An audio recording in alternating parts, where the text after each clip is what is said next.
I stood in front of the mirror in my tiny Manhattan apartment, smoothing my tie one last time. I'm Hudson Wright, 35 years old, and today is the day I officially meet my future in-laws. I'm not the flashy type, so the suit I chose was simple, dark gray, bought off the rack at a regular store, nothing designer. No flowers, no extravagant gifts. I figured that if they were going to accept me, they should accept the real me, not some polished facade. My heart was pounding, but I tried to stay calm. This was a huge turning point in my life, and I didn't want to mess it up. My fiancée, Ruby Pattinson, walked into the room. Her smile always warmed me, but today it carried a trace of worry. She's 28, with long brown hair and deep green eyes, the woman who changed my entire world. We met 2 years ago at a financial conference, and from that moment, love grew naturally, quietly, beautifully. "Hudson, are you ready?" she asked softly, though I could hear the nervousness in her voice. I nodded and pulled her into a tight hug. "I'm fine, don't worry about me." Before we left, Ruby pulled me down onto the sofa and held my hands like she was afraid to let go. Her eyes were clearly anxious. "Listen to me. My parents aren't easy," she whispered. "My dad, Robert Pattinson, is 62. He cares about social status above everything. To him, everything has to serve the family's interests first." She hesitated, then continued, "And my mom, Kennedy Pattinson, is even stricter and more pragmatic. She's obsessed with marrying within one's class. In her mind, two people have to be truly equal, truly worthy of each other to be together." I listened carefully, trying to memorize every word. I knew her family was wealthy and powerful, but I hadn't realized how rigid they were. "Don't worry, I'll do my best," I whispered. But a quiet unease was already creeping in. Would they ever accept someone like me, just an ordinary financial consultant? We got into my old beat-up car, nothing luxurious, just functional, and headed toward the Hamptons on Long Island. The 2-hour drive felt endless. Ruby sat beside me, holding my hand tightly, but we were mostly silent.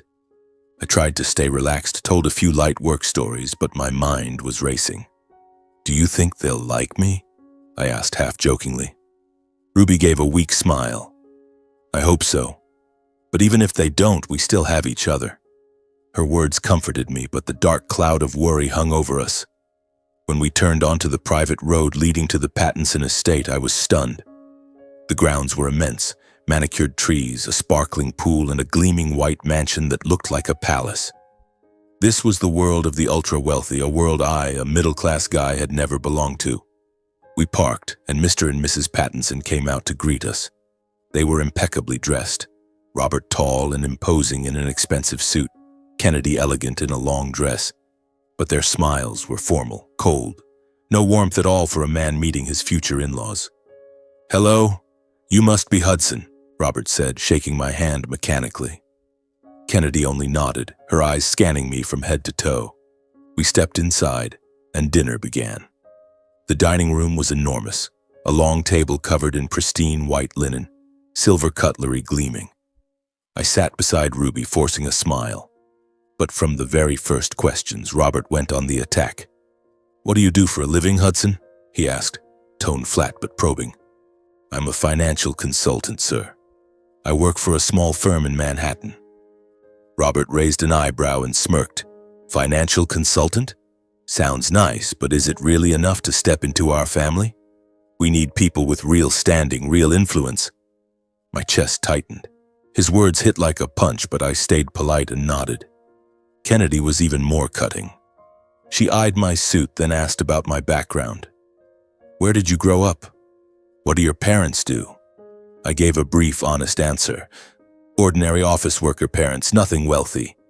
She smiled thinly, eyes full of implication. "Ah, so there's quite a class difference. We've always believed in marrying one's equal, you know. Love alone isn't enough. One must think long-term." Every word sliced into me. I felt like an outsider being judged inch by inch. Ruby sat beside me, face flushed, trying to defend me. "Mom, Hudson is a good man. He loves me." Kennedy just waved a hand. "Be quiet, Ruby. This is adult business." The dinner dragged on in suffocating tension. Conversation revolved only around the Pattinsons' business and connections. Robert bragged about major deals and international partners. Kennedy chimed in about high society galas. I tried to join in, asking about patents and global trading, the family's massive import-export empire. I heard you're expanding into Asia, sir?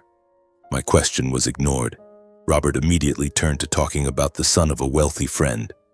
I was shut out, left to eat in silence while delicious food turned bitter in my mouth. My heart raced, sweat running down my back. This was supposed to be my introduction. Why did it feel like an interrogation? Ruby kept squeezing my hand under the table, her small gestures full of worry and helplessness. When Robert dropped yet another veiled comment about someone more suitable, Ruby finally snapped. She stood up.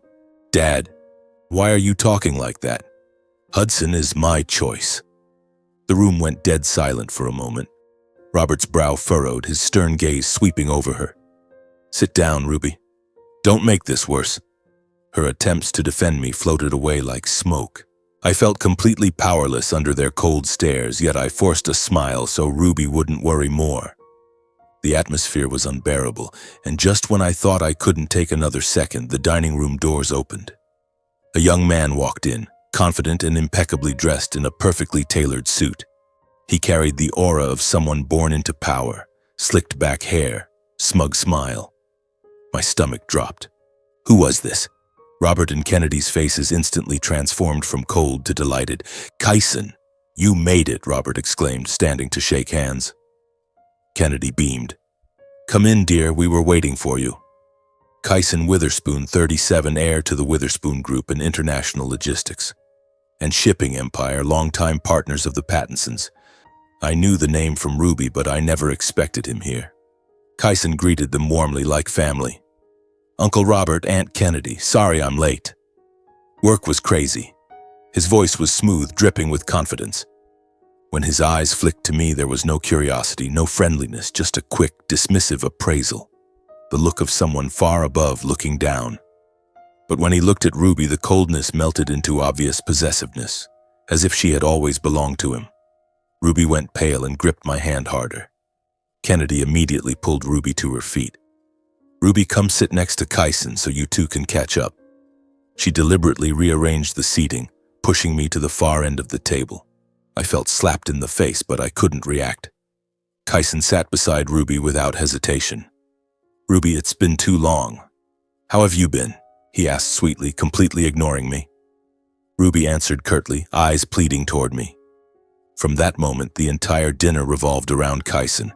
His family empire, the Witherspoon Group's latest deals, the perfect synergy between the two families. Robert was thrilled. "Kyson, tell me about that new shipping project. We should definitely partner up." Kyson smiled smugly and talked at length while Ruby sat silent, head down. I had been turned into a complete outsider, relegated to the end of the table like an unwanted guest. Every word they spoke cut deeper, and I finally understood. Kyson's appearance was no coincidence. This was planned. My heart raced, dread rising. Ruby looked at me, eyes glistening with tears. I knew it then. The storm was coming. Dinner finally ended, but not in any way I had hoped. The plates sat cold on the table and the air was so heavy I could barely breathe. Robert Pattinson wiped his mouth with a pristine white napkin, pushed back his chair and stood, his gaze sweeping over everyone like a king issuing a decree. "Everyone, before we end tonight, I have something to make perfectly clear," he announced, voice low but commanding. Kennedy nodded beside him. Kyson leaned back in his chair, a smug half-smile on his lips. Ruby's hand tightened painfully around mine under the table. I could feel her trembling. I swallowed hard and waited.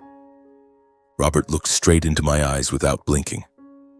"Hudson, you seem like a decent young man, I won't deny that. But I do not accept your relationship with Ruby. Not now. Not ever." The words struck like lightning out of a clear sky. I froze, mouth open, unable to speak. Ruby shot to her feet. "Dad, how can you say that?" He raised a hand to silence her and continued, "Quiet. This is a family decision.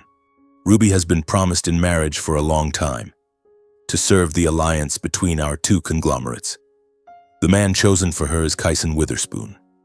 He gestured proudly toward Kyson as if unveiling a flawless business deal. My heart stopped. An arranged marriage. To that guy. Kyson stood smiling with arrogant confidence, the kind of smirk that made me want to punch him. That's right, Uncle Robert. I'm very much looking forward to officially becoming part of the family, he said smoothly, voice dripping with venomous charm. His eyes flicked to me, openly challenging, victorious in every gesture, from the familiar pat on Robert's shoulder to the deliberate smile he aimed at Ruby. Blood rushed to my head, but I forced myself to stay calm. This was not the moment to lose control. Ruby couldn't take it anymore. She rushed toward her father, face flushed with fury and despair. I won't accept this. I don't want to marry Kyson. I only love Hudson. This is my life, not a business transaction. Her voice echoed through the vast dining room, thick with tears. I was proud of her, but terrified at the same time. Robert and Kennedy exploded with rage. Robert slammed the table. You're impulsive and stupid. How dare you put your childish feelings above the interests and honor of this family? Who do you think you are to decide everything? Kennedy screeched. You shameless girl. Do you have any idea how much embarrassment you've caused us? This empire was built on decades of sweat, tears, and sacrifice, and now you want to destroy it all for some mediocre financial consultant who isn't even in our league? Their fury spread like wildfire. Robert stepped toward Ruby, face purple, hand raised as if to strike. You dare defy me? My stomach lurched. No. This could not happen. I surged forward, placing myself between them, shielding Ruby with my own body. Sir, please stop. Ruby is your daughter and I love her. No one is going to tear us apart. My voice shook, but it was firm. Ruby clung to my back, sobbing. For a second I felt like a hero, but I knew the real storm was only beginning. My actions were like pouring gasoline on the fire. All of Robert's rage turned toward me. You little bastard, how dare you interfere in my family's affairs? You're nothing but a schemer who used my daughter's feelings to climb the social ladder. You think you're worthy? You're destroying the patents and legacy, you greedy nobody. The insults rained down. Kennedy joined in. Exactly, you penniless trash. Get out of my house. I stood there, absorbing every blow, heart tearing apart. I wasn't scheming. I loved Ruby with everything I had. But to them, I was the enemy. The climax came faster than I expected. Robert turned to the security guards at the door. Throw this man out of my estate right now. Don't let him stay another minute. Two huge guards rushed in and grabbed my arms. I struggled, shouting Ruby's name. She screamed and tried to run after me, but Robert barked, Hold her back. Guards blocked her, pinning her in place while I was dragged toward the exit. I twisted for one last look, Ruby fighting, tears streaming down her face. My heart shattered. I was shoved outside. The heavy iron gate clanged shut behind me, separating us in the most brutal moment of all. I stood there in the dark, pounding the fence in humiliation, fear, and helplessness. How had everything gone so wrong? I drove back to Manhattan late that night, mind reeling. Rain started to fall as if the sky itself mourned with me. When I got home, I collapsed onto the sofa and called Ruby with shaking hands. The phone rang forever, then someone picked up. It wasn't Ruby. It was Kennedy. How dare you call here again? She snarled, voice dripping with contempt. Because of you, Ruby had the nerve to defy us. Robert is furious. He's locked her in the estate and won't let her take one step outside. She was breathing heavily, voice growing more vicious. Listen carefully. Don't call again. Don't look for Ruby again. You only make everything worse, you bastard. Before I could say a word, the line went dead with a cold click, severing the last thread of hope. The following days were hell. I couldn't sleep, couldn't eat. Every morning I called Ruby dozens of times, endless ringing, then blocked. Texts, emails, even handwritten letters, everything sank into silence. I felt trapped in glass, able to see her but unable to reach her. Is she okay? What are they doing to her? I couldn't take it anymore. On the third day, I drove back to the Hamptons, desperate to see her. The mansion loomed under the late afternoon sun, but the moment I reached the gate, 2 guards blocked me. Boss says no visitors. Get lost. They shoved me back. I begged, please, just 1 minute with Ruby. Useless. Then, one pouring afternoon after I had stood outside the gate for 4 hours in the rain, an old man limped out, the family's longtime butler, silver hair, kind but tired eyes. You're Hudson, aren't you? I've seen you waiting for hours. I nodded, pleading, sir, please help me. I just need to know if Ruby is all right. He glanced around, then whispered, you really love her. Listen, the master has locked Miss Ruby in her room. Guards watch her around the clock. She can't contact anyone. She's refusing the arranged marriage, so she's basically under house arrest. The words hit me like thunder. Locked up. House arrest. My heart broke. Is she okay? The old man sighed. She stopped eating and drinking in protest. She looks very weak, son. I was devastated. Ruby was starving herself for us. Tears mixed with the rain. Please, tell her not to hurt herself. Tell her to stay strong and take care of her health. Tell her I love her 3,000. He nodded gently. I'll pass the message. Then he turned away, leaving me standing there with a fragile thread of hope amid crushing pain.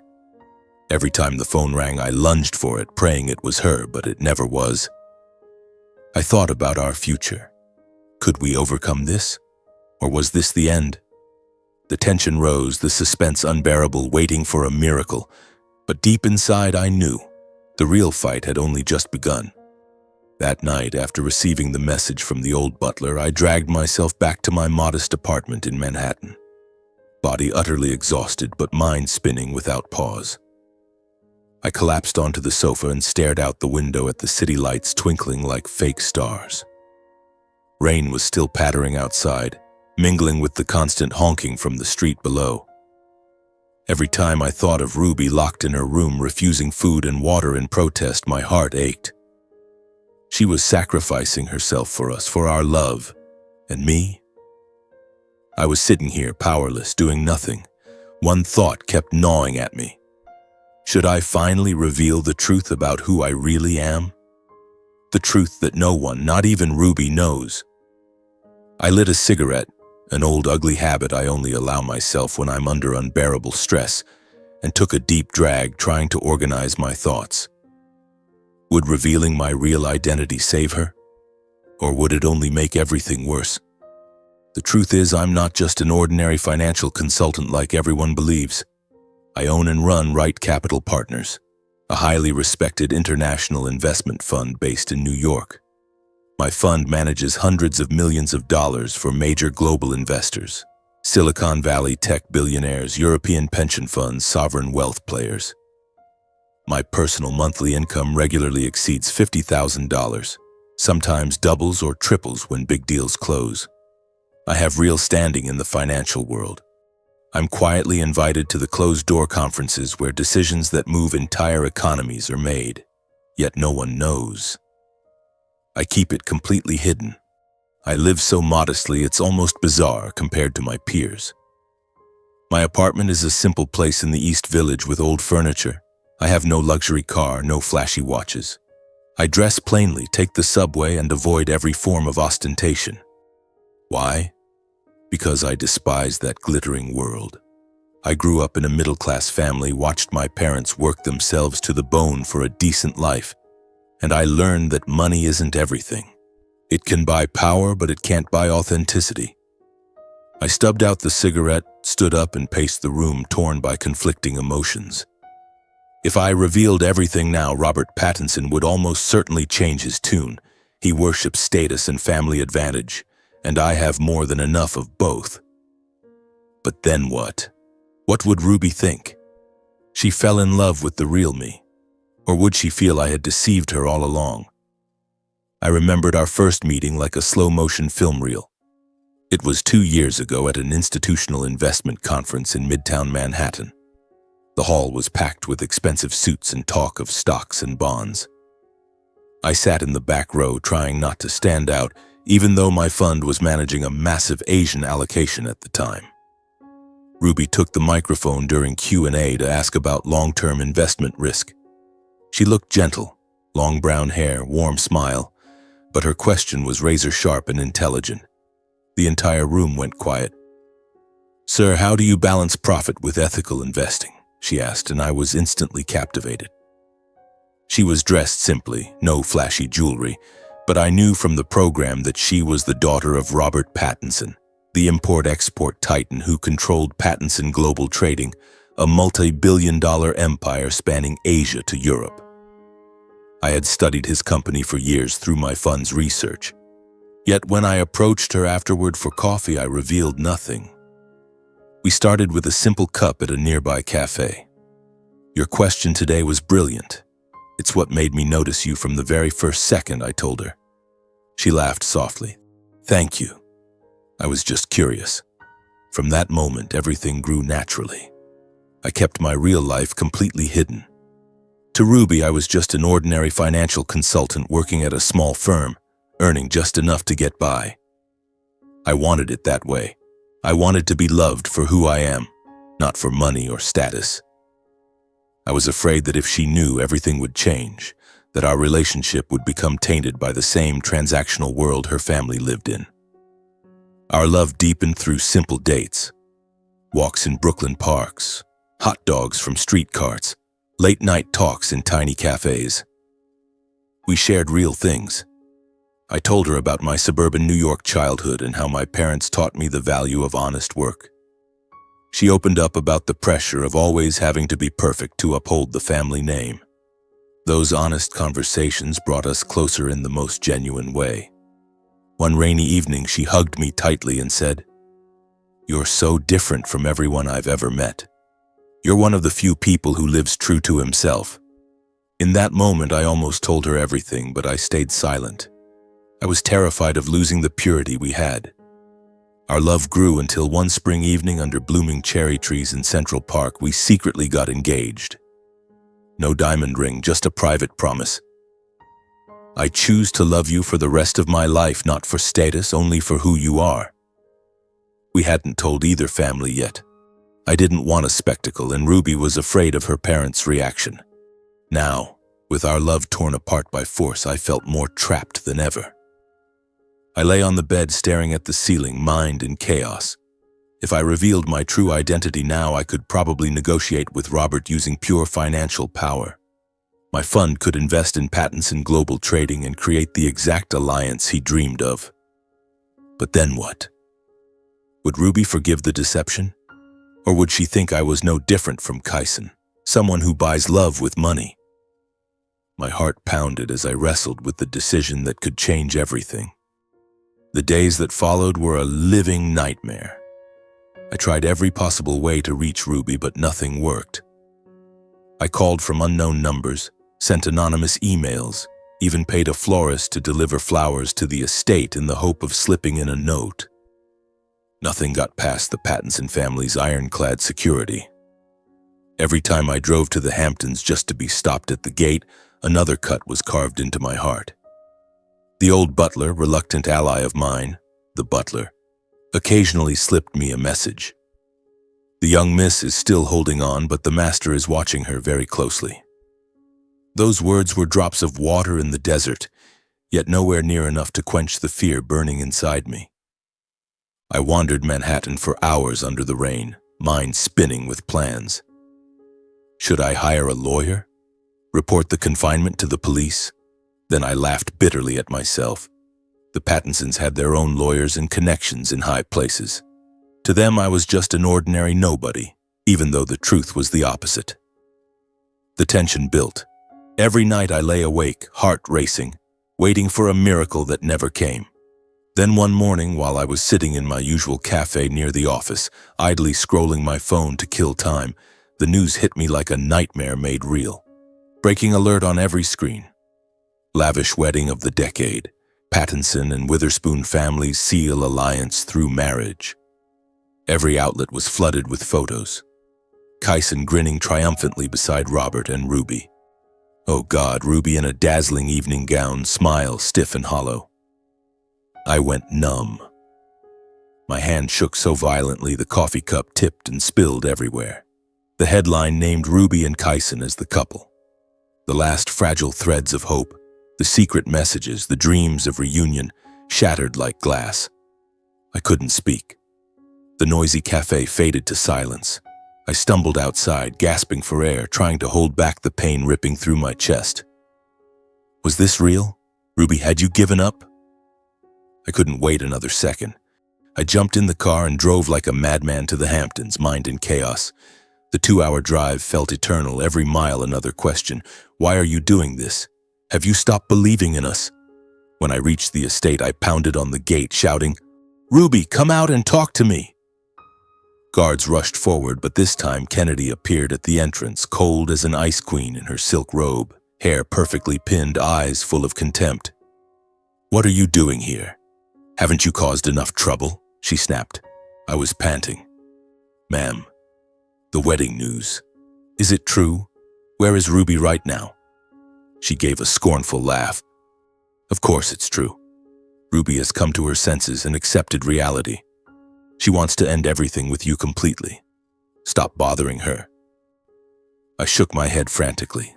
"No! Ruby would never give up that easily. We love each other." Kennedy pulled a handwritten note from her pocket and thrust it at me. "This is her final message to you. Read it and disappear." My hands trembled as I took it. Ruby's familiar handwriting, the soft flowing letters I had once kissed on love notes, twisted my heart. "Hudson, my love, I'm sorry. We can't go on. Please forget me and live well. Ruby."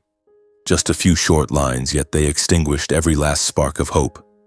I read them over and over, tears blurring the ink. Was this really her handwriting? Or was she forced? But the strokes were unmistakable. I collapsed to my knees right there at the gate, clutching the note, pain beyond words. Kennedy turned away, the gate clanged shut. I walked away in a daze, empty and broken, a dead man walking. For many nights after, I barely slept. My mind was haunted by images of Ruby. Her smile, her warm hugs, and now the vision of her beside Kyson. I woke drenched in cold sweat, screaming into the dark. "Why, Ruby? Why are you doing this to me?" My tiny apartment became a prison. Every corner reminded me of her, the coffee mug she loved, the book she'd left behind. I tried drinking to forget, but it only made everything worse. Memories flooded in like a tide. Our first date at that little cafe where she laughed until she cried at my stupid jokes, the night spent whispering about our future. "We'll have kids, a little house," she had once said. Now everything was ashes. I wandered the night streets, the cold wind cutting my skin, but nothing compared to the pain inside. I waited desperately for a call, a text. Only silence answered. I kept asking myself, is she happy, or is she suffering too? The official wedding date was set just 2 weeks after the announcement. Under the lavish orchestration of both families, Ruby and Kyson's wedding was to be held at the ultra-luxurious Grand Seaside Resort in the Hamptons, the playground of the elite society. I read the reports. Outdoor reception, live orchestra, hundreds of high-profile guests. My heart bled imagining the scene. Of course, I wasn't invited, but I couldn't stay away. On the day of the wedding, I drove there in secret, parked far off, and watched from a distance behind the security fence and the stream of arriving guests. Security was airtight, black-suited guards everywhere. I hid behind a row of trees, heart hammering, waiting for one glimpse of her. The guests poured in. Gleaming limousines, women in glittering gowns, men with cigars and fake smiles. Festive atmosphere. For me, it felt like a funeral. Then I saw Ruby. She stepped out in a breathtaking wedding dress, pure white, long train flowing, diamonds sparkling in the sunlight. Kyson stood beside her in a perfect black tux, arm possessively around her waist. Ruby's face was calm, almost blank, as she climbed into the vintage Rolls-Royce bridal car. My heart tore in two. I whispered her name, tears streaming down my face. In that moment, I understood.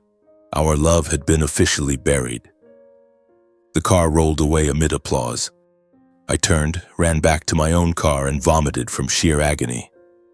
Why, Ruby? Or was everything just an illusion? I drove back to Manhattan, mind blank, the world around me blurred. After the wedding, I fell into a long period of collapse. Outwardly, I tried to appear normal, going to work, meeting friends, forcing smiles, but inside, Ruby haunted me. Every morning I looked at her photo on my desk and whispered, "Are you really happy?" It took months, many long months, before I slowly began to recover. I told myself I had to keep living. I couldn't let the pain swallow me whole. I started running every morning, letting sweat wash away memories. I read books to fill my mind, but on lonely nights the longing still crashed over me like a tidal wave. Gradually I threw myself into work. As the head of an investment fund, I buried myself in huge deals, tech startup investments, negotiations with European partners, endless hours of market analysis. Numbers and charts became my anesthesia, dulling the loneliness. "Mr. Wright, this deal will bring in millions," my assistant would say. I nodded but felt nothing. Life regained a steady rhythm. Early mornings, meetings, quiet evenings in the apartment. On the outside, I looked strong again, but deep inside, my love for Ruby remained untouched, an unhealed scar. Some wounds, it seems, never fully close. A year had passed since Ruby's wedding day, and I had tried to bury that first love deep in my heart. Time is a strange medicine. It blurs the sharpest memories, but it never completely erases them. I still lived in Manhattan, still quietly ran Wright Capital Partners, but work was no longer an escape. It had become my actual life. I woke at 5 every morning, ran along the Hudson River to chase away dreams of Ruby, then dove into the office on Wall Street. The deals kept coming. I invested in a biotech startup that doubled my money. I negotiated a massive real estate fund with European partners. Money poured in. My reputation in the financial world soared, yet I remained invisible, still driving the same old car, still wearing off-the-rack suits. "Mr. Wright, I've never seen anyone so talented and so modest," my assistant once said. I only gave a faint smile. Talented? I was just surviving, drowning loneliness in numbers and charts. Occasionally the pain flared like an old scar, a song on the radio, a familiar scent on the street, and I saw Ruby in her wedding dress walking away without looking back. I told myself, "Let it go, Hudson." She chose a different path, but my heart knew it was a lie. I threw myself completely into the fund. From a few $100 million under management, we crossed $500 million with partners all over the globe. I flew to London for meetings with British banks, then back to New York to sign deals with Silicon Valley giants. 16-hour days, cold sandwiches at my desk, falling asleep with the laptop still open. Success restored a kind of balance, at least on the surface. Friends said, "You look good, man." I laughed it off. Just working out, nothing special. But at night, when the city slept, I sat by the window watching the crowds below and wondered, how is Ruby now? Does she ever think of me? Is she happy with Kyson? A quiet dread crept in, but I pushed it away. Stop thinking about her, I told myself, and buried myself deeper in work. Then one afternoon, while I was in my apartment reviewing weekend financial reports, the doorbell rang. I frowned. Almost no one ever visited me, especially this late. I opened the door and nearly froze. Robert and Kennedy Pattinson stood there looking gaunt and exhausted, nothing like the arrogant, icy couple I remembered. Robert was thinner, his silver beard unkempt, suit wrinkled as if thrown on in a hurry. Kennedy, once so elegant with her pearl necklace, now had red-rimmed eyes and hollow cheeks.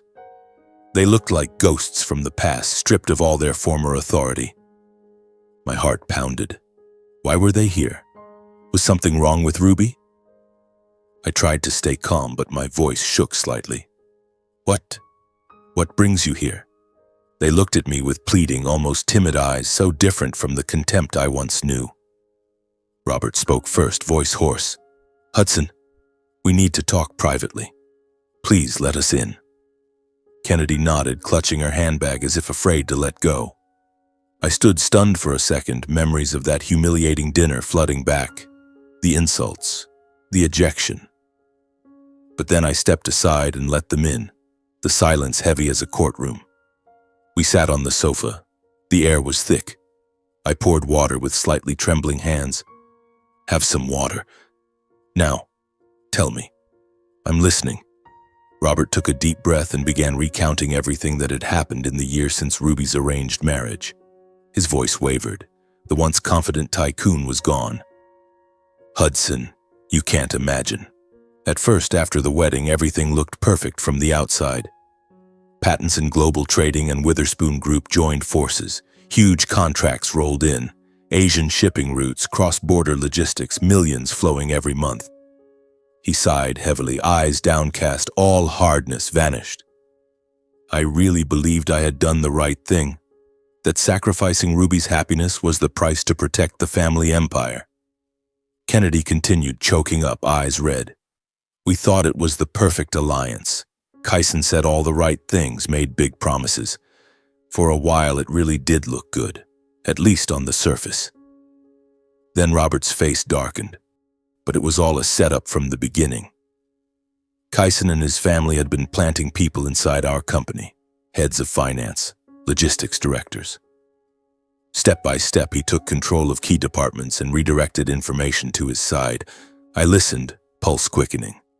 The lucrative contracts, the golden shipping lanes, were quietly shifted to Witherspoon Group, leaving Pattinson with only risky, loss-making deals and even fake contracts to hide the theft. Robert gave details. A $50 million contract with a Chinese partner that should have been ours was manipulated and sent to his company. We were left with scraps and massive legal exposure. Because he trusted his son-in-law and the family alliance, Robert had let his guard down completely. He gave a bitter laugh. I thought he was family. Who would have guessed? When clients began walking away, contracts canceled, partners pulling capital, banks calling in loans at punishing rates, Robert finally realized he had been trapped. My family company has been bled dry, Hudson. Debt is crushing us. The stock is in free fall. We're on the verge of bankruptcy with no way out. At his lowest point, sleepless nights, Kennedy in tears, Kyson appeared like a savior, offering to rescue them by merging Pattinson Global Trading into the Witherspoon Group, with him taking full control. He said it was the only way to save the company, Robert said bitterly, but really he just wanted to swallow us whole. Only now did I see Kyson's true ambition, not just a marriage alliance, but a calculated takeover of the entire Pattinson empire, using Ruby as bait. My fists clenched, rage mixing with the old pain. That smug bastard from a year ago was a viper. I kept my voice steady. And then, Robert's eyes filled with tears, something I never thought I'd see. There's more. It's about Ruby. His voice broke. Ruby has been living in hell, Hudson. Right after the wedding, Kyson started controlling her completely. He cut off all her social contacts, forbade her from going out alone, monitored every call. She's a prisoner in his mansion. Kennedy sobbed. He torments her psychologically. Insults, threats, total control. He tells her she's nothing but decoration. When she doesn't obey, he hits her. The words struck me like a physical blow. Beating her? My gentle, brilliant Ruby beaten? Old wounds ripped open, pain and fury surged through me. Robert continued, voice shaking. He openly keeps mistresses, brings them home, treats Ruby like furniture in his political marriage. She suffered alone, too afraid to tell anyone. During one rare escape while Kyson was away on business, Ruby came home and collapsed in front of her parents, broke down completely, revealing the nightmare. Nights crying alone, bruises on her body, constant terror. She fell to her knees and sobbed. "You pushed me into hell," Kennedy recounted, voice breaking. I sat frozen, rage and agony tearing me apart. The woman I had loved with all my heart was living in that kind of hell. Why didn't you get her out?" I asked, voice hoarse. Robert bowed his head. "We tried. But Kyson is too powerful now.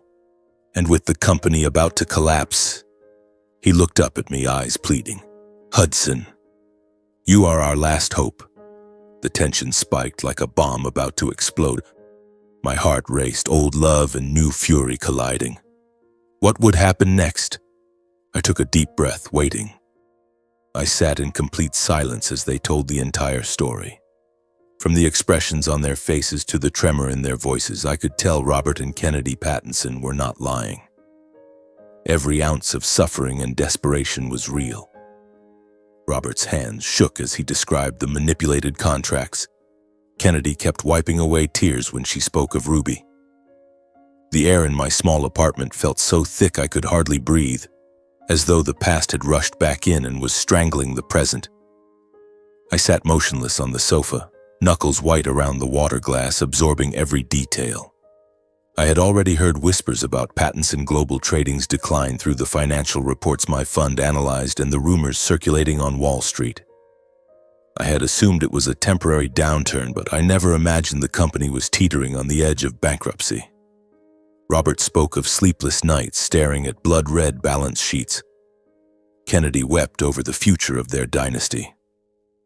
I looked at them, once untouchable titans of power, now reduced to two broken, haggard shadows, and felt a storm of pity and anger swirling inside me.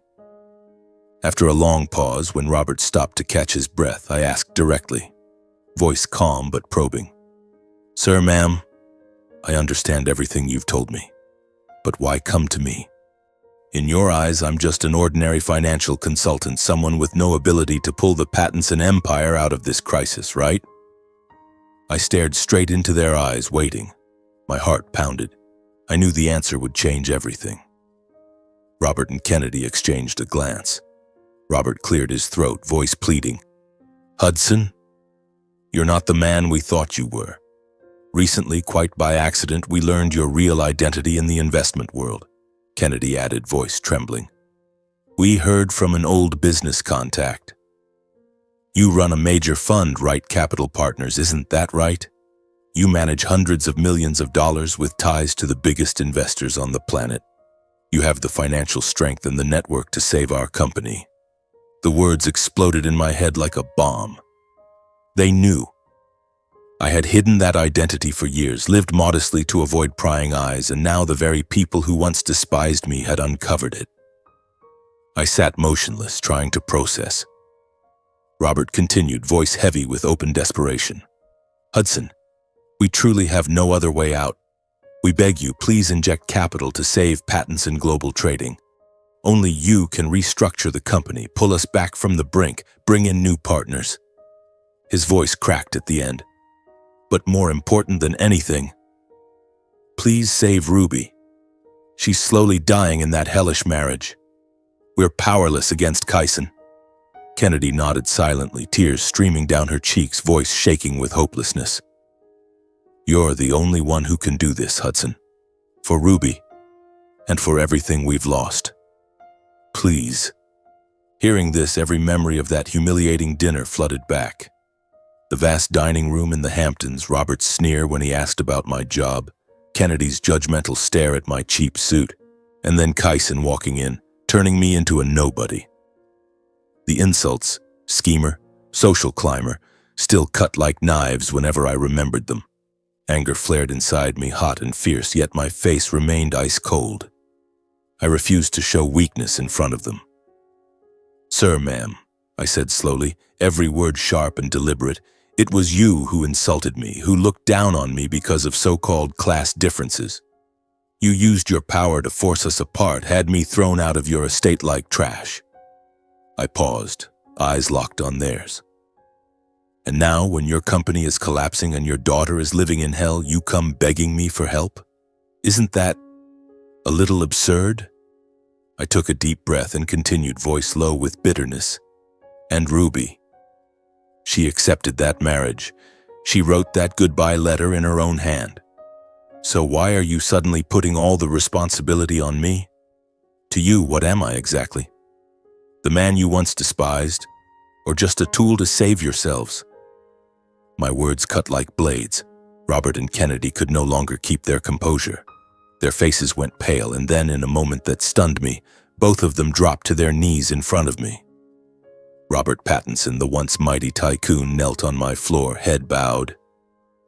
Kennedy burst into sobs, hands covering her face, all traces of former arrogance gone. "Hudson, we beg you. We were wrong," Robert cried, voice breaking. Kennedy sobbed uncontrollably. Back then, Ruby fought for you with her life. She truly loved you, Hudson. But Robert threatened her. He told her that if she didn't leave you, he would destroy your career completely, use every connection to ruin you, take everything you had. She looked up at me, eyes swollen. Ruby cried for days, but she chose to sacrifice herself to protect you. That letter, she was forced to write it. We made her. The revelation hit me like lightning. Every doubt and resentment I had carried for the past year collapsed like a rotten building. Ruby had never betrayed me. She had never turned her back on our love. Instead, she had given up her own happiness to shield me, to protect the life and career she believed belonged to just an ordinary consultant. My heart ached so fiercely I could barely breathe, as though someone were crushing it. The image of Ruby in her wedding dress, that forced smile, suddenly became crystal clear. Not surrender, but silent agony. I loved her so much that tears rolled down my face without me realizing. Rage and grief tearing me apart at the thought of the beatings, the control, the living hell she had endured. How could you do that to her? I whispered, voice breaking. But I didn't let emotion make me agree instantly. This wasn't a game, this was a human life, love, justice. I stood and paced the room, trying to regain control. Robert and Kennedy remained on their knees, weeping and pleading. Hudson, forgive us. Save Ruby. Save our daughter. I looked at them, torn between wanting to scream and throw them out the way they once threw me out, and feeling pity and, above all, the love for Ruby that still burned. I need time to think, I said clearly, voice cold and firm. This isn't just about money or business. It's about a person's life. Go home. I'll contact you later. They rose, looking utterly defeated, and left my apartment in silence. The door closed. I collapsed onto the sofa, mind reeling. Tension surged. This decision would change everything. I would save Ruby, but on my terms. In the days following that fateful meeting, I was torn apart by an intense inner conflict. One half of me wanted to rush in and save Ruby immediately, pull her out of that marital hell, away from the bruises and fear Robert had described. I pictured holding her again, wiping away her tears, whispering that everything would be all right. But the other half could not forget the humiliation and wounds from the past. Robert's insults, schemer, social climber, Kennedy's sneer about class differences, and the scene of being thrown out of the estate like a stray dog, all of it still haunted me like deep, unhealed scars. Why should I save the very people who destroyed our love?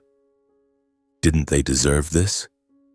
I wandered Manhattan for hours under cold drizzle, searching for answers. My heart raced every time I thought of Ruby. What was she enduring right now? Another slap from Kyson? Or cruel words that made her curl up in a corner? Anxiety and worry intertwined, leaving me unable to eat or sleep.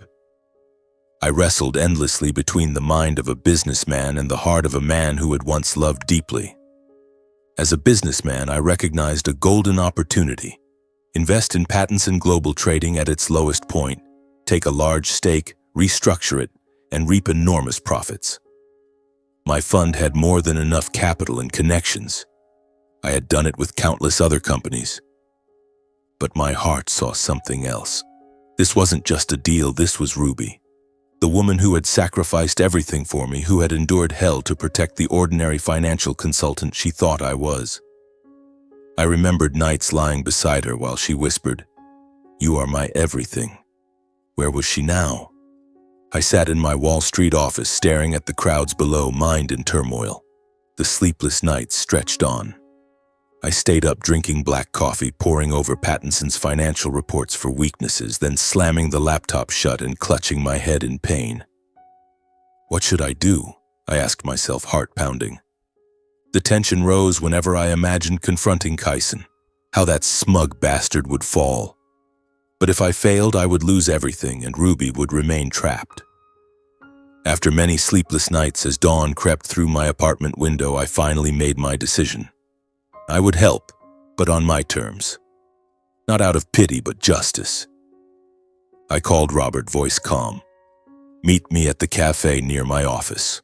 We'll talk." He agreed instantly, voice trembling with hope. When they arrived, still looking as broken as before, I led them to a quiet corner. The air was thick with tension. The clink of coffee spoons sounded like a countdown. In front of them, I declared, I agree to help the Pattinson family through this crisis. Robert and Kennedy nearly broke down with relief, as if a lifeline had just been thrown to them. Robert grasped my hand. Hudson, you are the savior of our entire family. Kennedy wept. You are our last hope. But I immediately laid out my conditions, voice ice cold. In return, I require 35% of Pattinson Global Trading shares and veto power over every major strategic decision. They froze, faces ashen. 35%? That would make me one of the most powerful people in the company, able to override Robert himself on anything important. Robert stammered. Hudson, are you sure? That's an enormous amount. Kennedy looked at her husband in alarm, but with no way out, banks closing in, partners fleeing, they had no choice. Robert exhaled heavily. We accept and place everything in your hands. My heart pounded with excitement. This was the turning point. I was stepping into the fight. The share transfer and strategic agreements were signed that same day at my lawyer's office, documents already prepared. I watched Robert's trembling hand sign his name and felt a mix of satisfaction and lingering pain. From that moment, I officially joined the board of Pattinson Global Trading as the second largest shareholder. The news spread quickly through financial circles. Hudson Wright makes major investment in Pattinson. But I kept it quiet, avoiding the press. Soon after, at an emergency board meeting, I was appointed CEO to take full operational control during the crisis. Robert nodded wearily. Hudson, from now on, everything is in your hands. We trust you. I sat in the CEO chair, looking out over the vast New York headquarters office, heart racing. It was time to begin. I launched a ruthless personnel overhaul at lightning speed. On day one, I summoned every senior executive and began a complete audit of the organization. We need transparency and clarity, I said firmly at the meeting. I brought in an independent audit team from my own fund and tore through every department, every major contract. Internal emails, financial reports, everything was examined. Kyson's planted operatives were quickly exposed, a logistics head leaking confidential data, a finance director signing fake contracts. I gathered evidence quietly, emails, recorded calls, and removed them without mercy. One morning, I called 3 of them into my office. You're fired. Security will escort you out. They went pale, stammering excuses, but I cut them off. Save it. I have all the proof. My pulse raced. I knew Kyson would soon feel the pressure. I immediately froze suspicious accounts and stopped the millions being siphoned to Witherspoon Group. High-risk and fraudulent contracts, the very tools Kyson had used to bleed Pattinson dry, were canceled or renegotiated. I worked with lawyers late into the night, combing through every clause. What needed to be voided was voided. What could be reclaimed triggered immediate legal action. The pressure was immense, but I refused to slow down. At the same time, I negotiated directly with banks to restructure debt and ease the financial strangulation. In conference calls, I introduced myself plainly. We have a new CEO. Hudson Wright speaking. My name carried weight. After tense moments of consideration, they agreed to extend terms. Cash flow began to breathe again. Simultaneously, I reached out to former clients and investors. I flew to London to meet European partners, to Singapore to renegotiate with Asian suppliers. Pattinson is being reborn under my leadership, I told them. When they learned I was Hudson Wright, the man with serious international credibility, many who had walked away began to return. A pivotal deal in Hong Kong. We'll sign again, they said. Revenue rose 20% in the first month. The stock turned green. As Pattinson regained its footing, I moved to the counterattack against Kyson Witherspoon. My heart pounded with anticipation. This was the real war. I launched aggressive pricing and supply chain strategies to seize back the critical logistics routes Witherspoon controlled.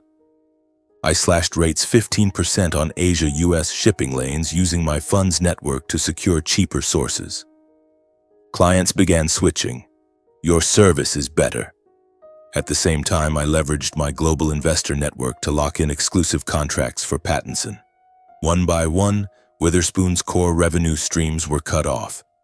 A game-changing exclusive deal with a Chinese conglomerate was signed in silence but sent shockwaves.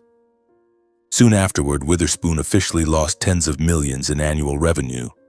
I then fed the financial press airtight evidence of Witherspoon Group's past shady contracts, backed by independent audit reports.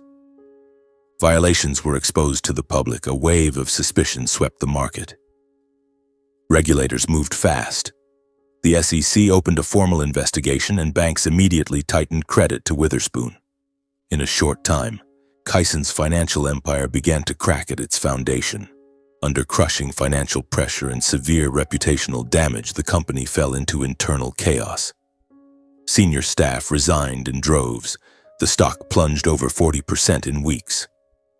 Kyson called Robert in a rage. Robert replied calmly, "Ask Hudson." Step by step, I reclaimed Pattinson Global Trading's position in the market. New contracts poured in.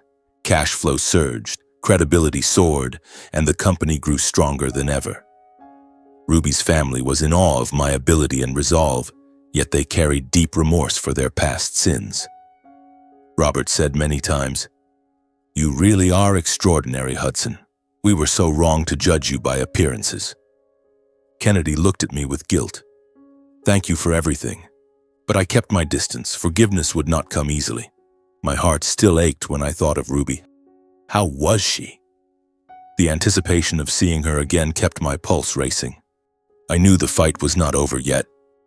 As Pattinson Global Trading gradually stabilized, revenue climbing, debts under control, the stock turning green again, I knew it was time to move to the next phase. Not just rescue, but counterattack. I could not let Kyson Witherspoon walk away untouched after everything he had done. Swallowing the Pattinson empire and worse, turning Ruby into a prisoner in her own life. My heart pounded every time I thought of him, that smug man with the arrogant smile from a year ago. I launched a covert investigation aimed straight at the heart of the Witherspoon Group. This was no child's game. I knew I was stepping into a dangerous war where one mistake could bring everything crashing down. I sat in my new CEO office overlooking the New York skyline and called my most trusted associates. "We start now," I said over the phone, voice low but resolute. The tension surged. Would we find the evidence? Or had Kyson buried it too deep? I mobilized my entire international network of lawyers, independent auditors, and partner funds to tear apart every cash flow, contract, and shell company in the Witherspoon empire. It was a labyrinthine system. Thousands of transactions stretching from the US to Asia and Europe. I hired top specialists from London and Singapore, people who had worked with me on massive deals, to rip everything open. We worked around the clock in a secret Manhattan office, computer screens glowing with data. "Trace the cash flow from this shipping contract," I ordered, pointing at a dense Excel sheet. By cross-referencing shipping records, container counts, vessel routes with logistics invoices, insurance policies, and cross-border payment chains, the anomalies began to surface. A contract for cargo from China to the US, supposedly worth millions, turned out to be completely fictitious. No real goods, only fake paperwork used for money laundering. Then more. Tax evasion through Cayman shell companies, money funneled straight into Kyson's pockets untaxed. My pulse raced when the first solid proof appeared, an internal email from Kyson's assistant. "Transfer $5 million through the ghost company. Keep it off the IRS radar." Piece by piece, we built the picture, tension rising with every discovery. The process took weeks, but each new revelation fueled both exhilaration and rage. I remembered the sleepless nights alone with cold coffee poring over data. "You'll pay, you bastard," I whispered, imagining Kyson's face when it all collapsed. We uncovered thousands of fake invoices, marine insurance, international payments, and exposed tens of millions in money laundering and tax evasion. One midnight, the audit team called. "Hudson, we've got it. Ironclad proof of laundering through fake logistics contracts." My heart soared, but I stayed calm. "Excellent. Keep digging. We need it airtight. The suspense was excruciating. If we were discovered too early, Kyson could strike back with his power. I shared information only with a tiny circle of trusted people and stored everything on encrypted drives. Once we had an airtight dossier, hundreds of pages of emails, invoices, bank records, I quietly delivered the entire package to financial crime authorities and market regulators. Almost simultaneously, damaging stories about Witherspoon Group exploded across the financial press. I leaked portions anonymously to the Wall Street Journal and Financial Times. First headline: Witherspoon Group accused of laundering via sham logistics contracts. The market reacted instantly. Retail shareholders panicked and dumped stock. The price plunged 20% in a single day. Institutional investors pulled out. Cancellation calls flooded in. Witherspoon's market value lost billions. Banks launched emergency credit reviews and froze lending. Kyson and his family were forced into non-stop press conferences. I watched on TV as he stood at the podium, suit perfect but face ashen, trying to deflect. These are baseless rumors. We will sue whoever is spreading them. He denied everything, but his voice wavered, eyes avoiding the cameras. The more he spoke, the deeper journalists dug, exposing contradictions. One reporter asked, "Then explain the ghost transactions with the Cayman entity?" Kyson stammered. "The stock fell another 10%. I smiled grimly, but the tension rose. A cornered animal bites hardest. Headlines multiplied. Witherspoon accused of years-long tax evasion. Regulators moved in. Internal chaos erupted. Senior staff resigned. Partners fled. Parallel to the corporate war, I secretly gathered evidence of Kyson's domestic abuse against Ruby. This was the most critical part, not just destroying his company, but freeing her from hell. I couldn't wait, so I started the moment Pattinson was stable. Through my lawyer network, I accessed Ruby's private medical records, photographs of bruises on her arms, cuts on her face, diagnoses listed as blunt force trauma.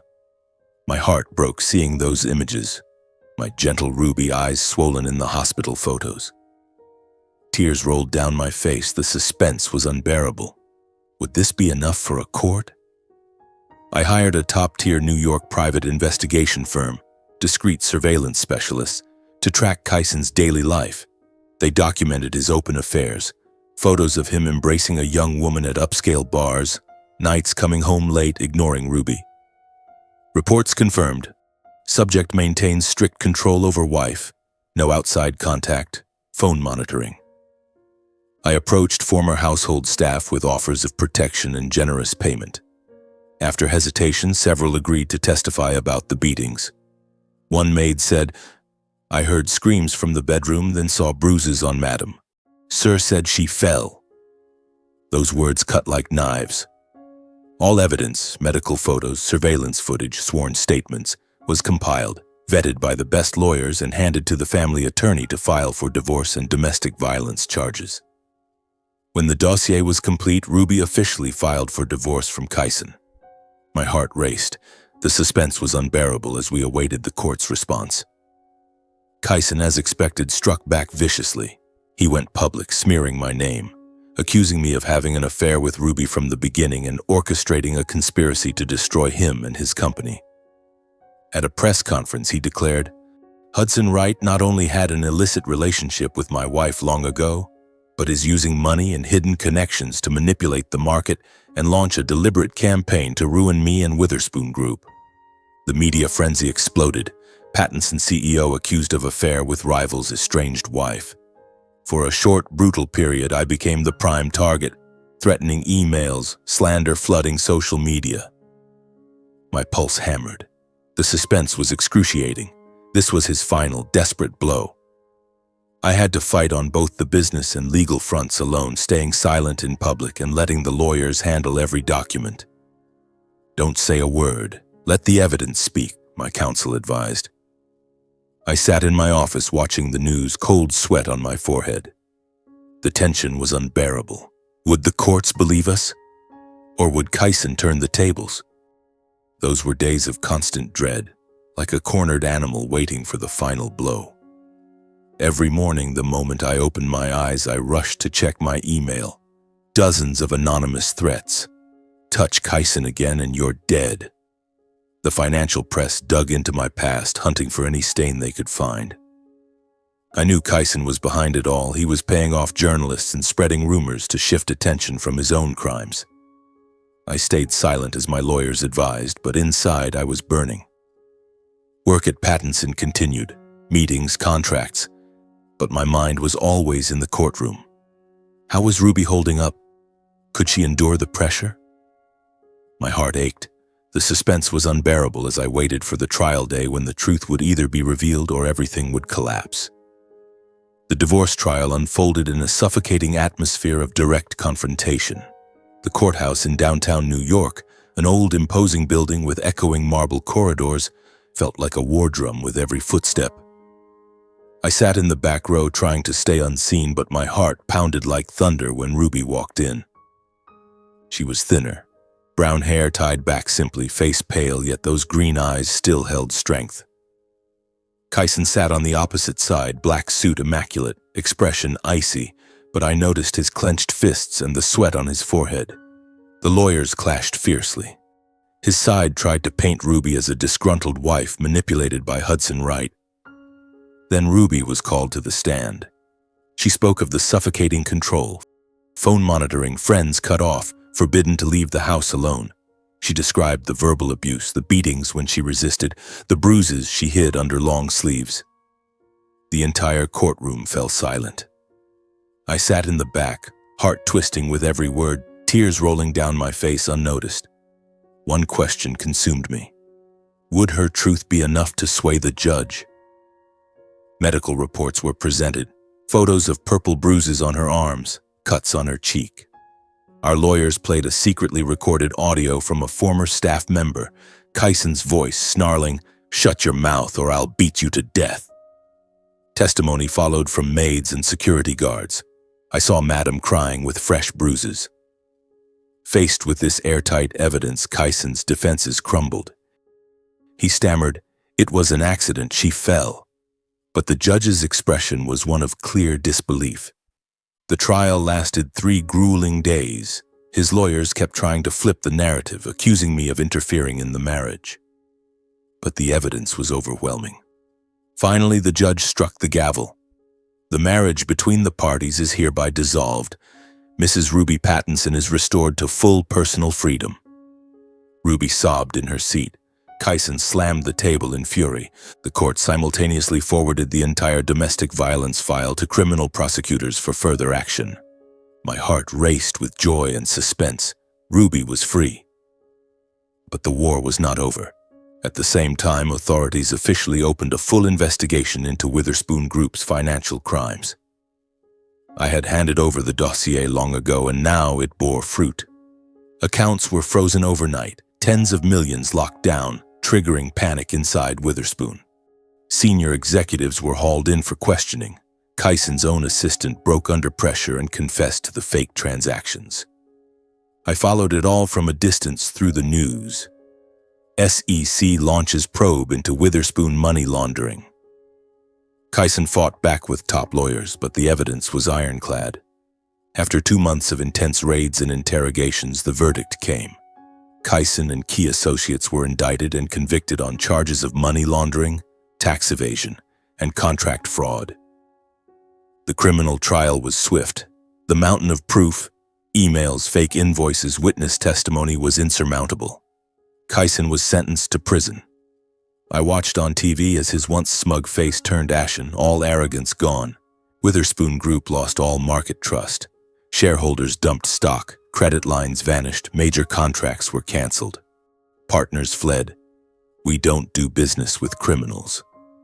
Soon after, the company officially declared bankruptcy, ending an empire that had once seemed invincible. I read the Wall Street Journal headline, "Witherspoon Empire Collapses in Fire Sale." My heart pounded with grim satisfaction.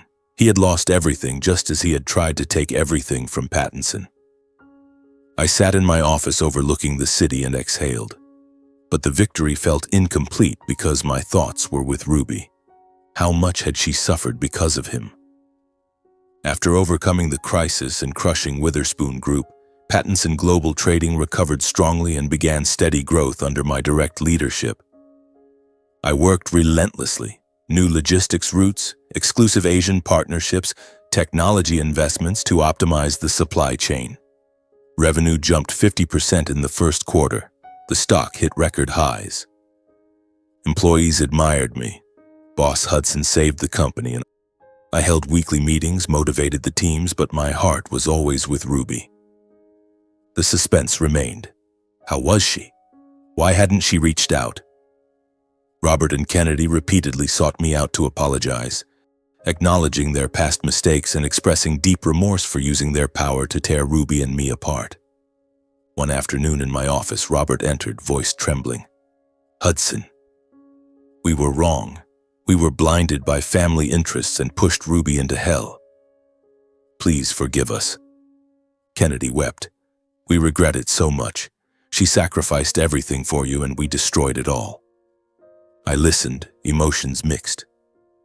Rationally, I accepted their apology.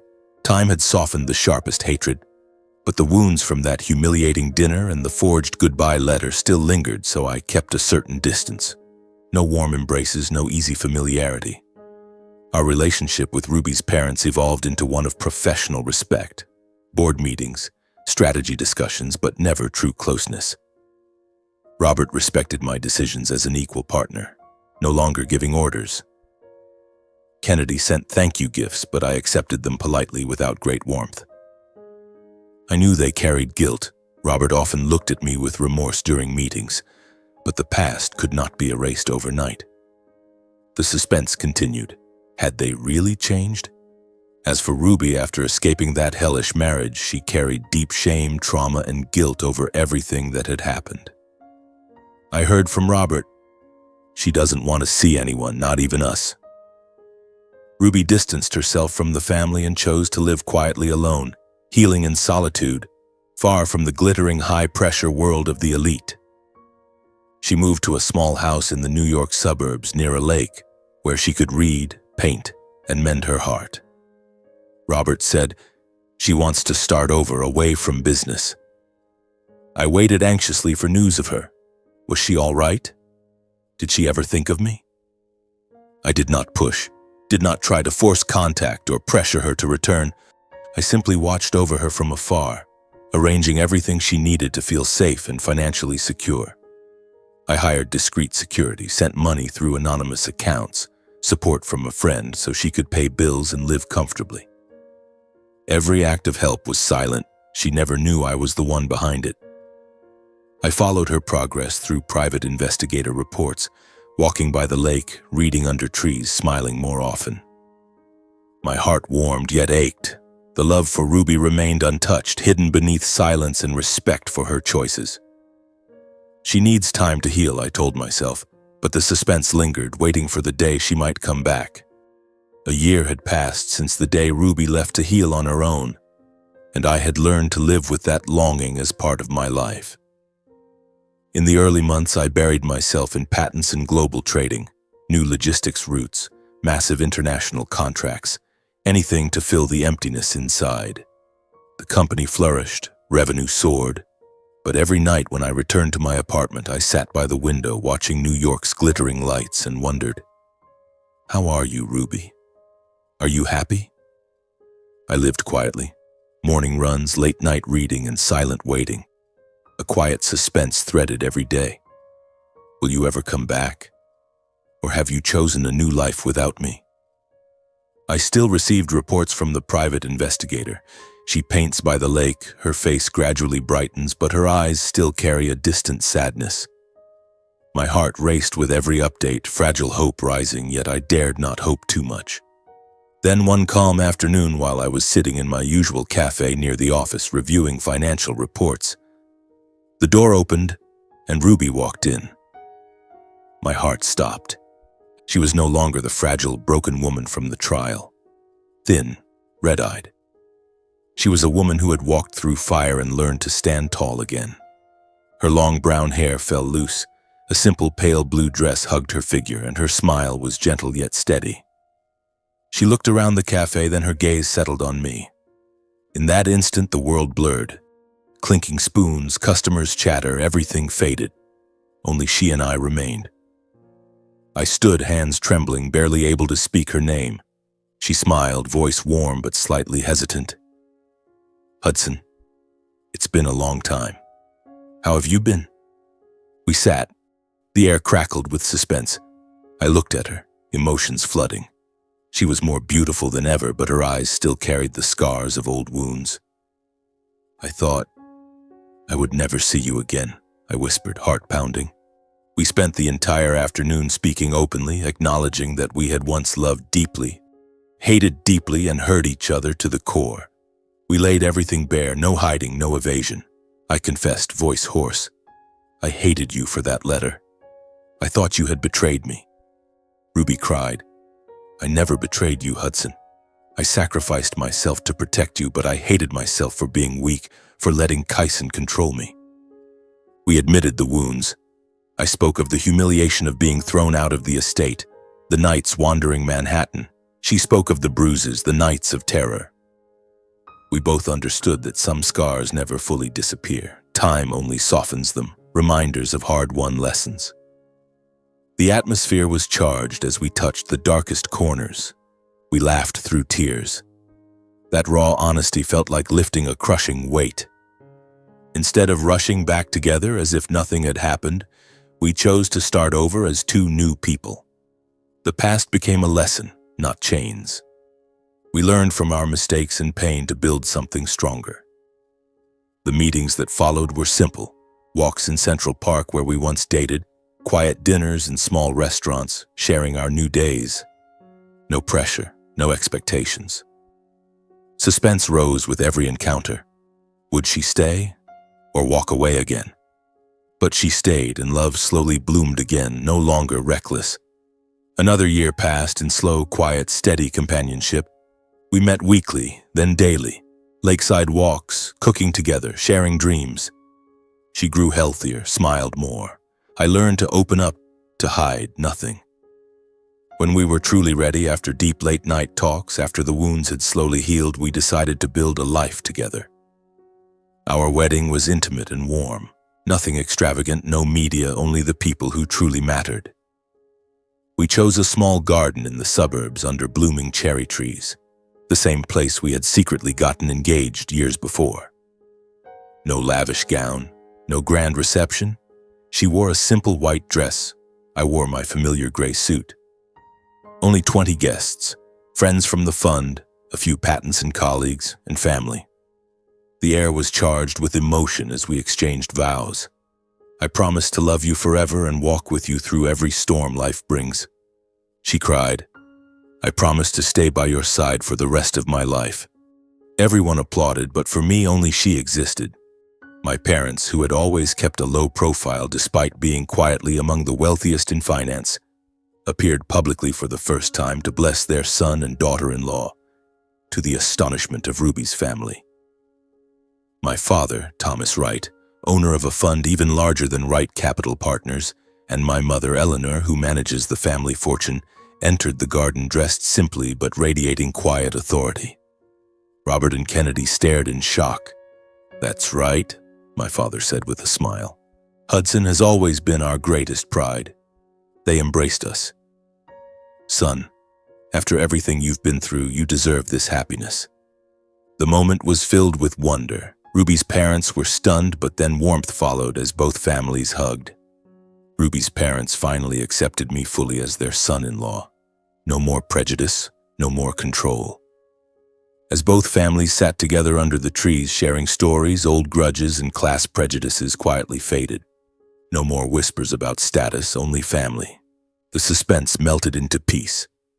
Looking back on the entire journey, from simple love to cruel separation, from collapse to counterattack and rescue, I deeply understood every loss I had endured. I remembered that first dinner, my modest suit, Robert's sneers the night I was thrown out, the months of despair after her wedding, the war against Kyson, the sleepless nights planning. It felt like a long film full of tears and blood. But now, beside Ruby, I knew that money can buy power but not happiness. I had millions, control of Pattinson, but they meant nothing without her. Fame can dazzle the eyes but cannot replace character. Kyson was proof. He lost everything to blind ambition. True love can only exist with freedom, respect, and genuine sacrifice, the way Ruby sacrificed for me, the way I waited for her a whole year. The most expensive lesson I learned is that no business interest, no social status is worth trading for one person's happiness and dignity. Robert once believed a family alliance mattered more than his daughter's love. The result was hell for Ruby and bankruptcy for Pattinson. Kyson thought money and power could buy anything. He ended up in prison. In this glittering world, dignity and happiness are the most precious things of all. No deal, no title is worth sacrificing them. And after all the tragedy, what remains is love matured through suffering and a future built on understanding and forgiveness. We live simply in the little house by the lake. She paints. I work remotely. We cook together, walk together. No more storms, only peace. I watch her sleep beside me, heart full of warmth, and know the journey was worth it.